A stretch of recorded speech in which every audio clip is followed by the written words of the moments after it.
This is rule 19. This rule we're looking at, what does it actually take to be a good leader? If someone said to you, you don't need to be a leader to show leadership qualities, would you agree or disagree with me? Now imagine replacing a team leader with a machine, an AI machine, let's say. I think there's many times in my career, I wish that was actually possible. But with this fourth industrial revolution just rolling on, this may not be a stretch into the future.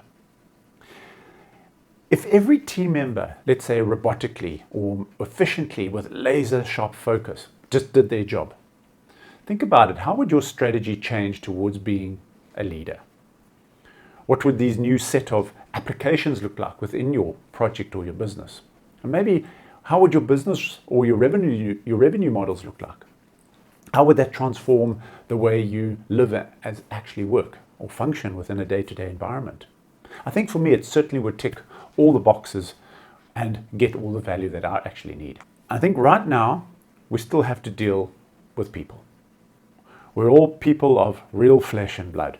And I think as leaders, we need to know what motivates our teams, how they think, how they feel. Why do they come to work? Why do they give their best or maybe their worst on any given day? What are they actually afraid of? And most important of all, what is expected of them within their project role? Remember, we can coach them.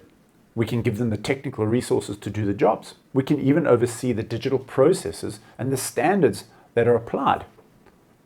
But we shouldn't have to stand over them and see them manage their job. We should let them manage themselves while we as leaders can concentrate on our real roles. Now, if we look at the basic handbook, it states that you should be working, let's say, a 45-hour week. And that also depends upon your basic employment conditions and also the country or the company that you actually work for. Now, let's say on the first day of the job, you arrive at work at 9 a.m. You had kids to drop off or you were caught in traffic. And you find that everyone in your department has been there since 7:30 a.m. They say there's an unwritten rule that you need to be at work earlier than your boss and maybe even stay an hour after he or she leaves. Now, that's not exactly official, but what happens if you don't do this? Will you lose that recognition or maybe even lose that promotion? Let's even look at what behavior is not rewarded, especially I think if you are an ambitious woman working for a company that's filled with egotistic men. Is it acceptable to be assertive and speak your mind at those meetings or in the corridors? Or should you just sit back and pay attention? And it's this type of information that's absolutely invaluable for you to position yourself to be successful and work your way up that ladder to become the leader. Now, let's say you do work long hours. If you're in the construction industry, you should be. The chances are you're seeing more of your colleagues than you are of your family. And if this is true, I hope you're getting along. You don't need to love your colleagues like you love your family, but you do have to have what we call a work-family environment. And by inspiring other people and showing loyalty and creating, let's say, great team spirit and showing that you're actually enthusiastic, you as a manager also need to set yourself to be, let's say, what we call the matriarch of the family. You have to be respected, looked up to and trusted and relied upon. And that might sound like a tall order, but it's a very powerful one too. Now, Tara Cull is an ESL coach, and she's also passionate about teaching people through what they call a context in language learning approach. Now, she's well known globally for helping architects who speak English as a second language, helping them find their voice. The passion that comes from Tara is, I think, a much needed skill in our industry, regardless if English is your first or even your second language. Take some time and listen to Tara in this rule and see what she's got to say about leadership within our built environment. Hi, I'm Tara and I've been asked to share some of my experience working as an English language coach. Maybe that seems strange for a BIM series of videos, but I'm also a landscape architect who works with architects and landscape architects who speak English as a second language to enhance their communication skills. So while I don't work directly in teams using BIM myself, I often work with clients who are working within this environment. And sometimes they're working across cultures and they have very diverse teams. When I'm coaching my clients, I generally work with 3 different categories of people. I work with senior leaders who may or may not have good knowledge of BIM. I also work with coordinators, so BIM managers and BIM coordinators who are the users of BIM software, so they have really good working knowledge. And then I also work with students and professionals who don't necessarily know much about BIM, but they would like to bridge that gap. They would like to improve their technical vocabulary. So as someone who works with professionals from very diverse cultures, I tend to look from the outside in and to look through a lens of how we can use language in a number of different ways within the BIM environment. So when I'm working with my clients, we look at things like how can we be more inclusive and diplomatic? How can we connect team members? How can we be more engaging and make workflows more efficient and effective to improve productivity? When I'm working with my clients, I work a lot on breaking down the communication skills for professionals across these 3 different categories. I believe that the advantage that I have as a coach within the industry and the experience that I have is that I'm aware of the systems around how BIM works in a team environment, but I don't necessarily have an understanding of the nitty-gritty of the different software and the different programs that we use when we want to use BIM in the office.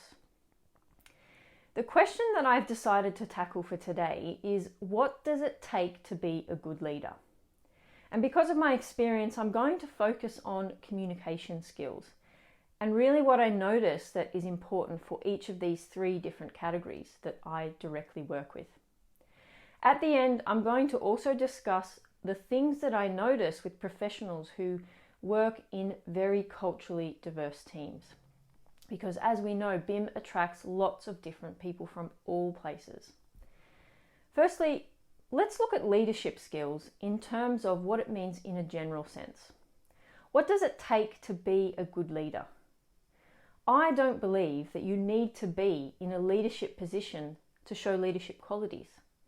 We all have what it takes to show good leadership qualities. Some of the things that you need to have when you're a leader include to be respected, to be proactive, to be looked up to be trusted, to do good work, and to ask the right questions and be relied upon. So what does the word leader stand for? Listen, never argue, encourage and never condescend, ask the right questions and never demand, be diplomatic, never reason, emphasize and reinforce the value of what BIM brings to the office. As BIM starts as a collaborative process, it requires efforts from all the levels to ensure success. So a senior BIM leader should be capable of keeping all the departments together and ensure that the issues are resolved mutually. And this is something that I work with my clients on a lot when they're in a senior leadership position, but also managers of the software. We need to create an environment of empathy, compassion, and then the users of the software need to be able to communicate to senior leaders about the value of sometimes really complex ways to use the software that not everyone needs to understand.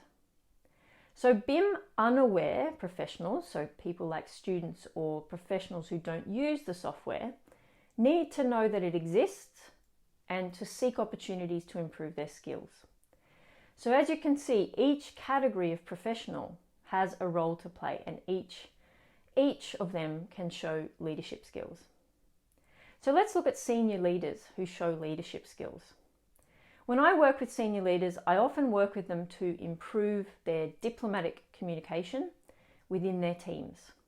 We also look at presentation skills and really breaking down and understanding the technical jargon that is often associated within the BIM environment and how we can make that more accessible for everyone. The senior leaders that I work with are generally either one, they're BIM aware. So that means that they know about the software and the value that it brings, but not necessarily the technical aspects and knowing the right questions to ask of their team. So we will work on things like how to ask the right questions and how to get that information. Then we have BIM savvy leaders who have used the software and know the technical capabilities, but they really need to break down the jargon to be able to communicate to people who don't necessarily know the ins and outs of the software. And I really strongly believe that breaking it down into simple language is a way to be inclusive for everyone, regardless of how much knowledge you have or where you are in your career journey. Showing leadership is knowing the capabilities of the team, adapting their leadership style to suit different members of the team. And if they're working in diverse teams, often I will ask, do you really understand how cultural tendencies can impact how teams communicate? Because this can have a big impact on how things get done, productivity, and having to do rework. So I'll touch on this a bit later. When designers and contractors implement BIM, the overall cost and the running of budgets gets impacted. So the senior leaders need to know how to communicate the advantages of using the software. And I often see this with the clients that I work with who need to write fee proposals, and they need to understand how to communicate that value to the clients and to the contractors. So they need to be able to account for this and put it into their fee proposals. They need to be able to ask the right questions. So these are the things that we try and work on together. Do senior leaders ensure that progressive meetings about design changes are handled and resolved in ways that allow the many voices that come together to be heard? You know, very often in a meeting, you can have people with different opinions and different ways of doing things. There's no one way of doing things, but in the world of construction where there are constant changes, and it really challenges the leaders to need to be able to continue to ask questions, and difficult questions sometimes, but also to try and get to the bottom of how things have been understood or how things have been misunderstood. So sometimes we will work on things like the decision-making process, and we will look at things like the 5 whys technique, which is widely used by the car company Toyota. So we're looking at finding out the real challenge of the problems. If tools and techniques are not being implemented, for example, instead of blaming, if we use the 5 whys technique, we can try and make the effort to get to the bottom of why. Senior leaders also need to identify and recognize when people in their team have gaps of knowledge, for example. So students need to be able to seek opportunities to bridge that gap through internal or external training opportunities. And as leaders, we need to be able to communicate that to them. Next, let's look at BIM managers and coordinators. Now, this tier of professionals, they know a lot about the software. It's vital to have the experience in handling BIM projects, as well as the ability to continuously upgrade the software, use enhanced workflows, and then constantly update these software programs to newer methodologies or to newer workflows to make sure that the project is being executed in the maximum efficiency. Now, sometimes this might mean taking a risk to try something new, or self-education about new tools and workflows. But perhaps the most vital part of this step is being able to communicate the value of introducing new tools and workflows to both senior leaders in a way that they understand, and also to be able to train people who don't necessarily know everything. For example, we need to know how the software will enhance the efficiency of the processes and how it reduces time and human error. So, expertise to provide end-to-end BIM solutions and simultaneously managing people is a very challenging task. So it's a lot to take on sometimes, but it's important to get on top of that. While having expertise is important, being able to communicate this expertise in simple ways is just as important, so that you can communicate with teams, sometimes across cultures, and sometimes within diverse teams where we have different opinions, different levels of skills, and different cultural backgrounds, which can really influence the ways that we communicate. The BIM manager or the BIM coordinator should also act as a coach and a mentor, where they can train team members with relatively little or fewer skills and little understanding of the technology. So the quality of being a coach and a mentor is essential, because it can save hiring costs, resource maintenance costs, and also, even though somebody who has less experience comes at a lower cost, we need to make sure that we can train them up to be involved in the whole process. Finally, we have students and professionals who have little knowledge about BIM, but they really want to improve that knowledge gap.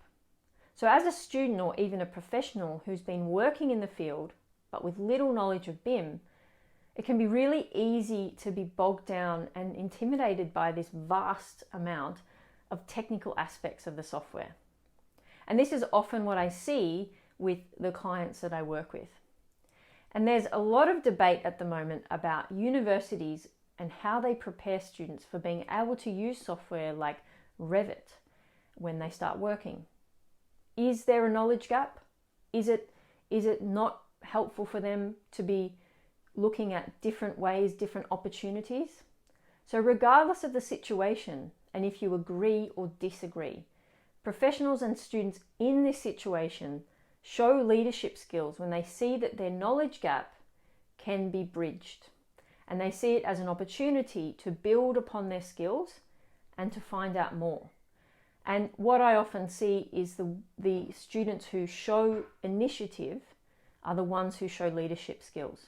And they do this by contacting professionals, contacting organizations who work and support the field of BIM, and they try to really bridge that gap so that they can be best equipped for the future.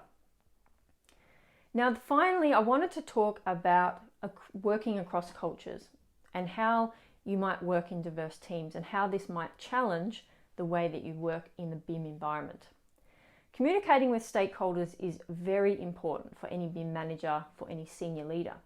So successfully handling the stakeholder queries should be a must in the BIM field. So this means we need to break down the jargon in simple, manageable terms. I often listen to people talking about lots of jargon in the BIM environment, and it makes it difficult to listen if you don't know everything. There's a lot of technical information. So we're trying to work out how you can break it down and make it more accessible for people. And of course, in teams, we are going to come across differing opinions from time to time. We're not always going to agree. So as a leader or somebody who shows leadership skills, how often do you truly listen to what your colleagues and your team members are saying? If you have a particular belief about how something should be, and you're just thinking of the next thing you want to say, or you're not really listening, how does this help the process? So something that comes up very often with my clients is the challenges of working across cultures or in diverse teams. Because as we know, the ways that we communicate in different cultures can be so different to what we're used to, what we grew up with. And sometimes we don't necessarily make the effort to make sure that people have truly understood what we mean when we're listening. So the way that I say something and the way that you understand something is completely different. So I want to give you an example. One of my clients was working with a team of BIM consultants in the Philippines. This is part of the big, wider team.